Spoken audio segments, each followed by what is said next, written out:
আয়নাঘর খুলে দেওয়া হয়েছে। গুম হওয়া মানুষগুলো ফিরে পেয়েছে তাদের স্বজনদেরকে। এই আয়নাঘর কি হতো সেখানে?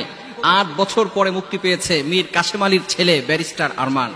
৮ বছর পরে মুক্তি পেয়েছে।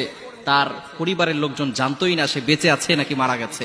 কি হতো এই আয়নাঘরে, যেখানে মানুষকে নির্যাতন করা হতো, অন্ধকারে কারাবদ্ধ করে মানুষের ব্রেনকে নষ্ট করে দেওয়া হতো। একজন মানুষ যাতে করে সচল থাকতে না পারে, তার যতগুলো অ্যাবিলিটি আছে, তার ব্রেন ক্ষমতা যা আছে, এগুলো সবকিছু নষ্ট করে ফেলা হতো। খুলে দেওয়া হয়েছে সে আয়নাঘর। আর থাকবে না এই আয়নাঘর। এখানে কোন আলেমকে আর বন্দী করা হবে না, অন্যায় ভাবে কোন আলেমকে আর বন্দী করা হবে না সেখানে। সুতরাং আল্লাহ তাআলা আমাদেরকে স্বাধীনতা দিয়েছে, আমরা মুক্ত হয়েছি এই অত্যাচারী শাসক থেকে। আল্লাহ তাআলা আমাদেরকে স্বাধীনতা দিয়েছেন। সুতরাং এই আয়না ঘরে অত্যাচার করা হতো, জুলুম করা হতো, নির্যাতন করা হতো। যারা এই হকের পক্ষে ছিল, যারা এই সঠিক কথা বলতো, তাদের এই আয়না ঘরে বন্দী করে রেখে তাদেরকে গুম করে ফেলা হতো। তাদের পরিবারের সাথে কোনো সুযোগ থাকতো না তাদের সাথে কথাবার্তা বলার। পরিবার জানতোই না ছেলেটা বেঁচে আছে নাকি মারা গেছে।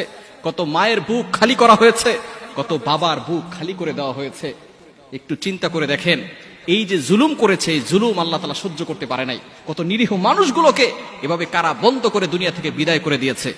আল্লামা সাঈদী রহমতুল্লাহ আলাইহি, তাকেও কারাবদ্ধ করে দুনিয়া থেকে বিদায় করে দেওয়া হয়েছে।